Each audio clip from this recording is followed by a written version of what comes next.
So let's talk about call option. So I would have to include Mike and Mary in this example. So let's say that Mike is bullish. He thinks that the market is going to go up, and Mary is thinking that market is pretty much normal at this stage, and there is no much upside or downside. So both of them are the investors, and Mary holds Google. So let's say Google right now is at $700. So Mike wants to purchase Google, but no money. He is tight on money. And Mary, she already holds Google, so she holds $700 worth of Google. So Mike wants to invest, but don't no money. So what he can do is he can pay Mary $5, and in return of $5, Mary promises then in 1 month she will sell Mike for $700. She will sell Google for $700. So why Mary would do that? Because in if she do that, she will get $5 plus get to sell that at $700. So in total she will make 705 instead of just 700. For Mike, if the stock goes up, he's going to make money by not exactly investing or owning the stock, but only paying $5. So let's look at the scenario. What will happen? So we can have a upside or downside, and the stock can go to 690, or we can have a upside and stock can go to 715. So what will happen for Mike first? So if we're talking about Mike, then if it goes to 690, Mike will say it's already at 690, so why would I purchase it at $700? So Mike is not going to make any purchase. So this is an important thing to remember, that call is an option, it's not an obligation. So he doesn't have to purchase it at $700. But if you talk about Mary, then in case of Mary, she lost $10 on the stock, and but she made $5 from Mike, so she will end up with $695. So she lost $5 in this case, right? But if you talk about, now let's put loss here. So the loss will be $5 for Mary. Now if we talk about upside, so if the stock goes up, then Mike would like to purchase it at $715 or $700, and he do not even have to spend the $700 because the market is at 715. So he will just close the option and he'll get a $15. So because he paid $5 for it, so his profit is going to be $10. And for Mary, she needs to sell that stock at $700, but she also got the premium, so she will got in total of $705, out of which we'll say that she made $5 in profit. So she made $5 in profit, Mike made $10 in profit. In case of downward side, Mike didn't lose anything. Yeah, he lost the premium which he paid, so that premium will be $5, and Mary lost some money. So but if the stock would have gone way below, so let's say if the stock would have gone to 600, then in this case Mike will again not buy it for 700, and his loss will be still $5. But Mary, who is holding the stock, she will be losing a lot of money. So right now then she will end up with 605, and her total loss will be 95. So this is the call option. So let's go a little bit more graphical. So let me plot the profit chart. So suppose if I'm looking at the profit, and this is the stock price. So if I entered at the stock at this price. Then if the stock goes up, I'm going to make money. If the stock goes down, I'm going to lose money. And there is no protection. The stock can keep going down. However, if instead of buying the stock, I pay a premium for a call option at this price, then because I'm paying a fees, I'm already starting with the loss. So I'm starting with the loss. If the stock goes up, first I will recover my losses and or what the fees I paid, and then I'll start to make money. So my chances to make money will decrease because stock has to go above a certain price for me to even start make money. However, if the stock goes down, then I will not have any losses, because the only losses will I have is the premium which I paid for the stock. So in that case, my loss will be limited. So I'll get a downside protection, but I also limit my up or like I also delayed my upside profits. So this is how the call option works. Now there are few things to remember. So let's go back to the example of Google. So I'm talking about Google now, right? So I can have first the function of the strike price. So K. If the K is $700, the premium will be high. So suppose the premium could be $5. But if it goes to 720, then it's less likely that the stock will go above 720. So in that case, the premium will decrease maybe to $2. And then if I'm talking about 750, then again the premium will decrease a lot, and maybe it's only 50 cents.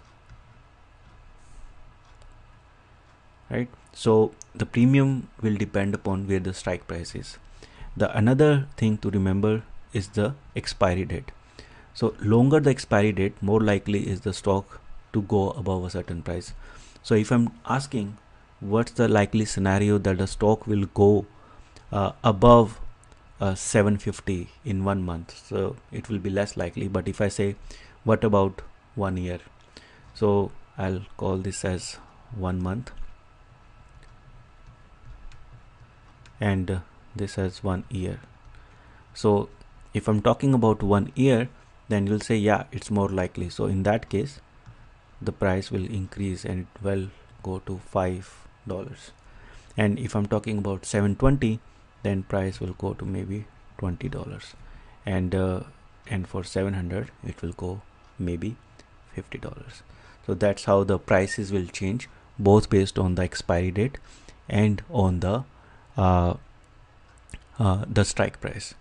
So if you hold the stock at $700, you can always think of making some more profit by selling a call option for 1 year for $50. So in that case, you can make total of $750. The only drawback is that you are exposed to the downside. If the stock goes down, you're gonna lose some money. So I hope this video helps, and I'll see you later. Thank you.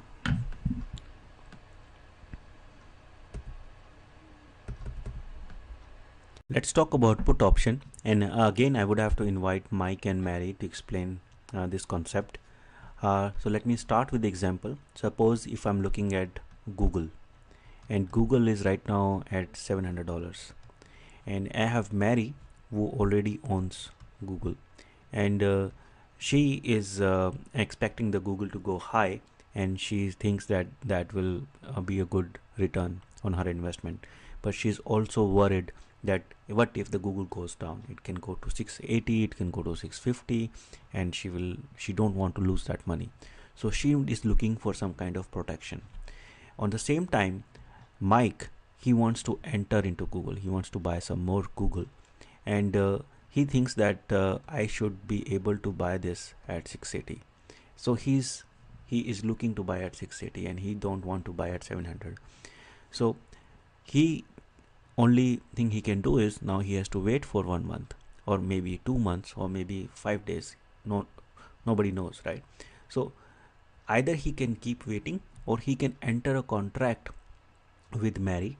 In that case, Mary will give Mike $5, and for $5 Mike will promise that he will buy the stock for 680 and after 1 month. So if he promises Mary that he will buy the stock even if it goes below at 680, then Mary will have a downside protection. So her maximum loss will be equal to $20 because it can go to 680 plus the $5 which she paid for the premium. So now she has more peace of mind. And in case of Mike, he is happy because he made $5. And if stock goes down, then he can also purchase it for 650, so 680. So if he buys for 680, he can subtract this $5 from it, and he will end up buying the Google for 675. So now what will happen after 1 month? Stock can either go down, and it can go to maybe 670, or it can go up maybe to 720. So we have both Mike and Mary. So how the profits will look like for both of them? So if you talk about Mike, then because it went to 670, he is now he has to purchase it for 680. So he bought it at 680, but he was paid $5 for it, and so the $5 is extra, right? So he bought it at 680. So because he bought it at 680 and the stock is right now at 670, he lost $10 here. And but he made $5 here, so his total loss will be equal to $5 because he got paid $5 from Mary, right? So his total is loss is $5. But if you talk about Mary, then she would sell her stock to Mike for 680. So she lost $20 here.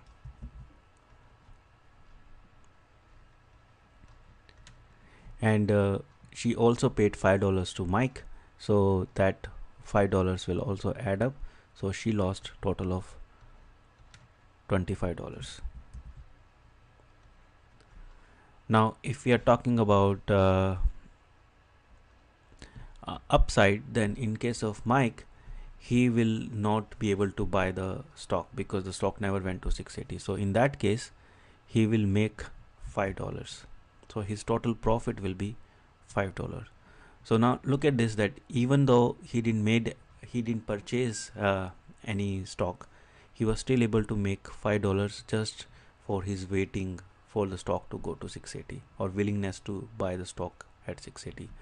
But in case of Mary, because it went to 720, she will not be keeping all the profit, because now her profit is 20, but she paid $5 to Mike, so that will result in a total profit of $15 for her.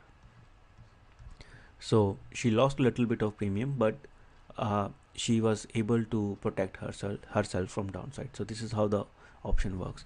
So let me go to the example here. So suppose if I'm talking about the profit chart, and this is the stock. So if I'm buying the stock at here, so this is the stock price and this is the profit. So if I'm buying the stock here, the stock will go up or down. So I have exposure to both profit and losses. So what I can do is I can buy a put option. So by buying a put option, I'm protecting myself at this stage. So whatever, if the stock goes below this price, then I will not lose any money. But because I paid for it, I would have my entire chart will shift down. So this chart will shift here because I paid a premium. So because I paid a premium, I lost some money. So I'm already here because this is the premium I paid. And now if the stock goes up, I'm gonna make money. However, if stocks will not go up, I'll end up with the premium I paid as a loss. So this is how the chart will look like for a put option. So if I am buying a put option, if I'm selling a put option, then in this case, if the stock goes up, I will have a profit because I bought a premium for it. But if the stock goes down, then I'm exposed to all the downward side. If the stock goes way below, then I will have to tolerate all the losses. So in that case, I'm exposed. So this is Mike and this is Mary. So now again, the premium for the put option will depend upon both the strike price and the expiry date. So if the strike price is $700, then it's more likely to go below $700. So in that case, the premium will be, maybe you can say, $5. But if the strike price is $650, so I'm willing to buy at $650, in that case the premium will go to maybe 50 cents because it's less likely for it to go there. So this is, I'm talking about 1 month. But if I'm talking about 6 months, in that case, price can it is more likely for the stock to move farther distances. So in that case, it will be $50, and the 651 will be $5. So the price will be higher because it's more likely for the stock to move either up or down. So the premium will depend both on the expiry date and the strike price. So I hope this video helped, and I'll see you again in the next video. Thank you.